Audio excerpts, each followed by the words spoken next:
des prodiges particuliers. Il attend simplement une âme qui sait s'ouvrir et obéir et accueillir la vie dans la divine volonté. La voilà, frères et sœurs bien-aimés.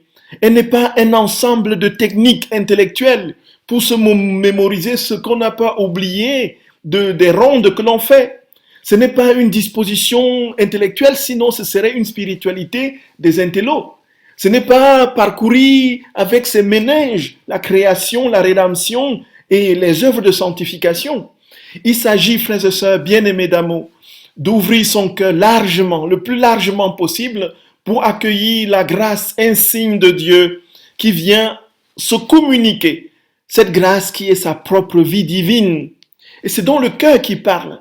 Sans le cœur, il n'y a pas de vie dans la divine volonté. Ce n'est pas possible, frères et sœurs. Et Jésus va épancher son cœur justement à sa mère et demander sa bénédiction. Maman, bénis-moi. Maman, bénis-moi. Nous nous rendons compte, frères et sœurs bien-aimés. La deuxième heure, frères et sœurs, parlait justement de cette séparation. Quand ils se sont donnés mutuellement la bénédiction, il y a cette séparation douloureuse, qui vient de ce que les deux cœurs étant unis, le cœur de Jésus et le cœur de Marie ne formant qu'un, il était pratiquement impossible pour l'un ou pour l'autre de partir, de se séparer justement de la mère de son fils et du fils de sa mère, le fils de sa mère. Et c'était quelque chose de profondément déchirant quand ils se sont rendus compte qu'ils devaient absolument se séparer.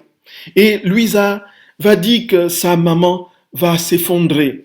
Elle va rentrer et son fils, justement, dans une profonde tristesse infinie de la séparation de sa mère, frères et sœurs bien-aimés, va obéir à son père. Et on a dit que toute la loi la loi et la révélation étaient dans l'obéissance. Et nous voyons Jésus qui là préfère justement son père à la réalité de l'affection humaine qui le lie à sa maman, préfère la volonté de son père. Et on le voit dans l'histoire du salut, frères et sœurs bien-aimés, tous ceux qui ont conduit le projet de Dieu depuis l'Ancien Testament jusqu'à la révélation du Fils unique de Dieu, Jésus notre Seigneur, ont été portés par cette vertu suprême d'obéissance qui les a poussés à vivre pleinement dans l'unique optique plaire à Dieu et à Dieu seul. Ne cherchez que Dieu et Dieu seul. Lui seul suffit. Solo Dios basta. Solo Dios basta. Nada te turbe. Connaissons ce chant. Dieu seul suffit, frères et sœurs bien-aimés. Et donc Jésus va tout simplement, dans la ligne de ce qu'il a vécu au cours de son existence terrestre, jeter le dernier cri vers son Père. Et nous avons dit là qu'il y avait des leçons véritables à tirer. Frères et sœurs, est-ce que Jésus était-il cruel en abandonnant sa mère? Non. Est-ce que cette séparation douloureuse la séparait définitivement de sa mère? Non, en fait.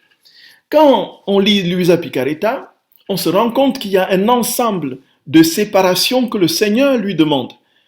Une exigence de dépouillement. Elle doit se dépouiller, y compris de la bague lui avait donnée sa grand-mère. Donc rien, elle ne doit s'attacher à rien, à aucune affection humaine. Est-ce que Dieu est inhumain?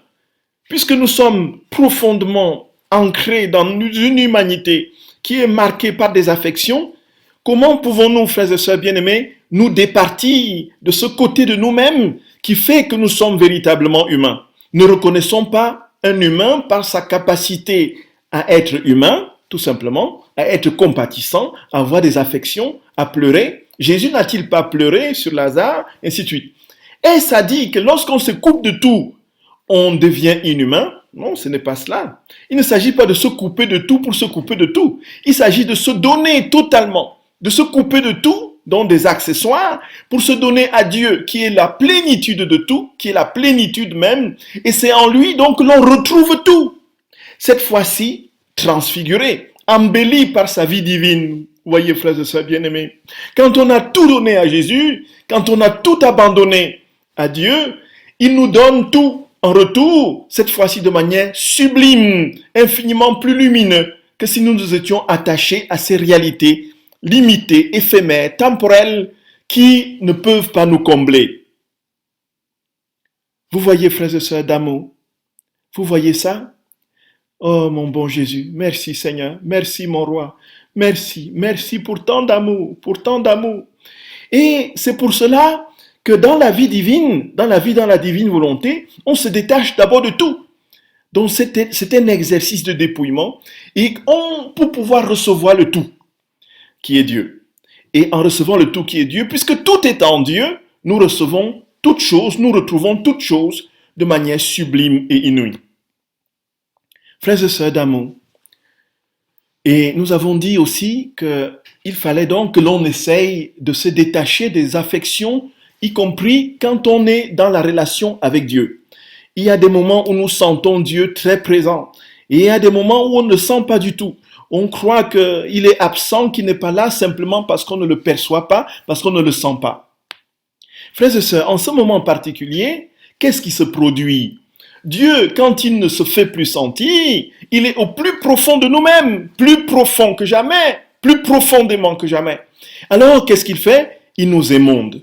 Qu'est-ce qu'il fait? Il nous sculpte à la mesure de sa croix.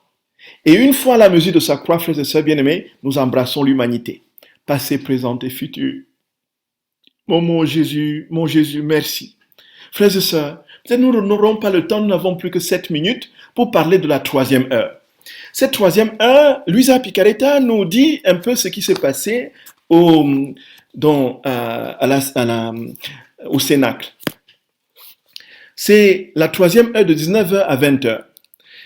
Qu'est-ce qui va se passer? Jésus arrive et Luisa Picaretta le décrit comme étant sublimement marqué par une majesté et surtout avec un amour débordant qui se pose sur les apôtres.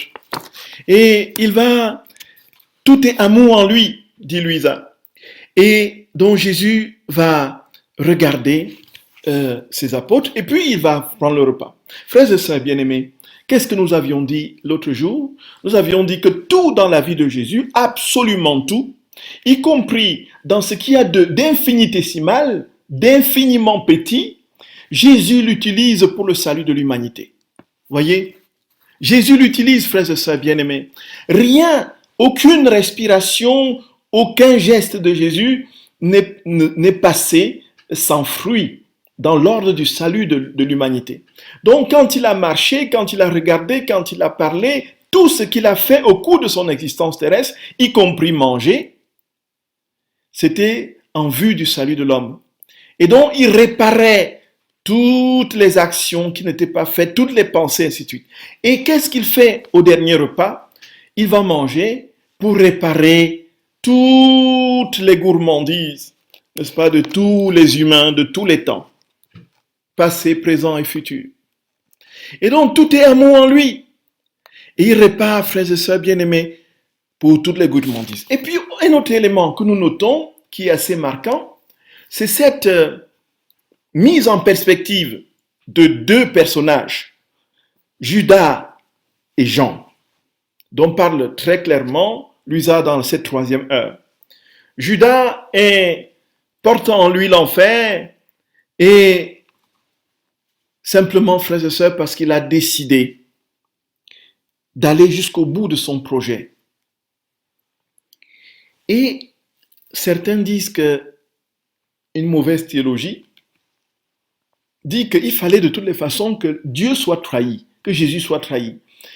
Et s'il devait être trahi, il fallait quelqu'un qui le trahisse. Et ce quelqu'un devait être très proche puisqu'il devait connaître tout ce. Et donc, on justifie l'acte de Judas par le fait qu'il y avait une obligation, une nécessité, justement, de mise à mort de Jésus qui passerait naturellement par la trahison, cette mise à mort indispensable pour notre salut.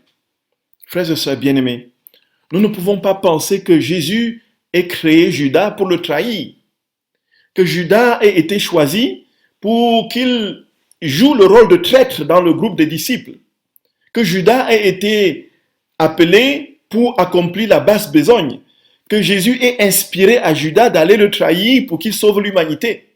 Frères et sœurs bien-aimés, ce n'est pas du tout cela. On voit ici un Jean qui, selon la description de Luisa Picaretta, va poser sa tête sur le cœur de Jésus. Et Jésus qui fera tout pour que Judas n'aille pas au bout de sa besogne. Il aurait de toutes les façons été arrêté et mis à mort. Que ce soit par Judas ou par n'importe qui, de toutes les façons, Judas n'était pas indispensable dans le processus. C'est pourquoi il travaille pour que Judas soit sauvé. Et nous voyons la compassion de Dieu, frères et sœurs bien-aimés. Jusqu'à la dernière minute, il te dit, je ne te lâcherai pas. Je ne te laisse pas tranquille. Je te poursuivrai de mon amour jusqu'à ce que tu reviennes pleinement, totalement et parfaitement à moi. Vous voyez, frères et sœurs d'amour, vous voyez, vous vous rendez compte comment Jésus, jusqu'à la dernière minute, fait tout pour que Judas se convertisse. Et ensuite, elle présente ce Jean qui met sa poitrine, sa tête sur le cœur de Jésus, sur la poitrine de Jésus. Et c'est là qu'il va recevoir une goutte du ciel, de la vie divine de Jésus. Et il va donc porter le ciel en lui alors que l'autre portait la ténèbre et l'enfer. Et elle va dire donc, vraiment, elle veut aussi se joindre à Jean pour que ce qui sort du cœur de Jésus console non seulement son cœur, mais la multitude de ceux qui ne goûtent pas l'amour de Dieu. Et une chose est à dire très précisément dans la vie, dans la divine volonté, frères et sœurs d'amour, c'est qu'une fois qu'on est dans la divine volonté, on ne pense plus à soi au fond.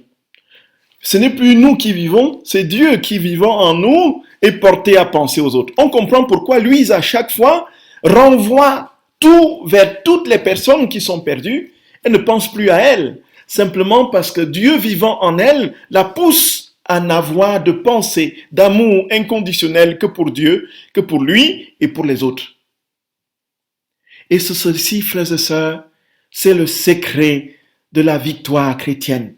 Si nous sommes un jour parvenus à cela, frères et sœurs d'amour, si nous sommes un jour parvenus à cela, de manière constante, ne fut qu'une journée où nous ne pensons pas à nous, alors nous avons franchi un cap dans la vie, dans la divine volonté. Voyez, nous avons franchi un cap dans la vie, dans la divine volonté, frères et sœurs. Et c'est pourquoi l'exercice de retraite que je proposerai, si le Seigneur le permet au mois de juillet en Belgique, ce sera pour nous exercer à nous détacher davantage de nous-mêmes pendant les quelques jours que nous aurons, pour n'avoir que Dieu en pensée, dans le cœur, ainsi de suite. En priant pour la guérison profonde de nos âmes, pour être capable de recevoir cette vie divine que Dieu veut nous transmettre. Voyez, frères et sœurs d'amour. Voyez, chers frères et sœurs. Et donc, elle va dire de manière très forte, ô Jésus, tandis que ma tête est posée sur ton cœur, donne-moi à moi aussi la nourriture que tu donnas aux apôtres. La nourriture de l'amour, celle de tes paroles, celle de ta divine volonté. Ô mon Jésus, donne-moi toujours cette nourriture que tu désires tellement me donner, pour que ta vie m'habite de plus en plus. Mon doux bien, je vois que la nourriture terrestre que tu prends avec tes disciples est tirée d'un agneau. C'est l'agneau figuratif. Et comme en cet agneau il ne reste pas d'humeur vitale à cause de la force du feu, ainsi toi, l'agneau mystique, tu vas par la force de l'amour te consumer tout entier pour les créatures. Tu ne garderas même pas une goutte de sang pour toi-même, tu le verseras tout entier par amour pour nous. Frères et sœurs bien-aimés, voilà la grâce insigne. Jésus consomme l'agneau pascal. Il va lui-même se consumer, lui le véritable agneau, pour le salut de l'humanité tout entière. Comment ne pas aimer un tel Dieu, frères et sœurs bien-aimés? Comment ne pas aimer un tel Dieu? Comment ne pas aimer un tel Dieu? Comment ne pas aimer un tel Dieu? Comment ne pas aimer un tel Seigneur, frères et sœurs d'amour? Aimons Jésus de tout notre cœur, je nous en supplie. Aimons-le de tout notre cœur. Oui, Jésus d'amour, nous te supplions humblement. Ouvre nos intelligences, ouvre notre cœur, ouvre notre âme pour accueillir pleinement cette vie que tu veux nous communiquer, ta propre vie divine. Et donne-nous de t'aimer sans mesure, à la mesure de ton amour. Et donne-nous, Seigneur, comme tu as déchiré tes entrailles de miséricorde, de déchirer notre âme et notre cœur pour accueillir ta propre vie. Seigneur, nous t'aimons de tout notre cœur. Jésus d'amour, écoute nos supplications et nos prières, exauce-nous au-delà de tout ce que nous t'avons demandé. Frères et sœurs bien-aimés, soyez bénis, soyons dans cette paix. Dieu seul suffit, frères et sœurs. Soyons dans cette paix. Et à tout de suite pour le chapelet, les mystères douloureux du Saint-Rosaire. Que Dieu vous garde, qui sera suivi après de la prière de guérison intérieure, donc pour que le Seigneur nous rende capables d'accueillir sa vie divine. Soyez bénis, frères et sœurs d'amour. Soyez bénis. À tout de suite. Dieu vous bénisse infiniment. À tout de suite.